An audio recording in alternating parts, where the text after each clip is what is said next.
प्रेम से बोली जा जय हो छठी मैया। जी हाँ दोस्तों, भोजपुरी इंडस्ट्री की क्वीन गर्ल अक्षरा सिंह की आवाज़ में कल सुबह आप सब लोग सुनिए बहुत ही प्यारा और बहुत ही दर्द भरा गीत, जिस गीत का नाम है दुखवा के सही कैलू। जी हाँ दोस्तों, दुखवा के सही कैलू कल सुबह आप सभी के बीच में अक्षरा सिंह की आवाज़ में आप सभी लोग बहुत ही प्यारा और दर्द भरा गाना आप सभी लोग कल सुबह सुनिए।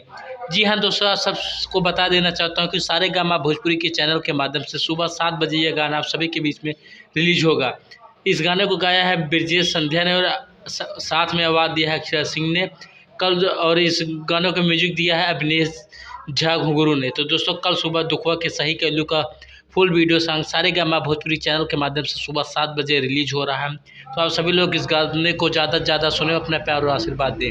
जी हाँ, जाते हमारे पसंदीदा चैनल भोजपुरी म्यूजिक चैनल को सब्सक्राइब कर लीजिएगा, क्योंकि भोजपुरी स्टारों से जुड़ी हर छोटी छोटी अपडेट आप सभी को सबसे पहले हमारे पसंदीदा चैनल भोजपुरी म्यूजिक चैनल पर रउआ लोग के देखे के मिली।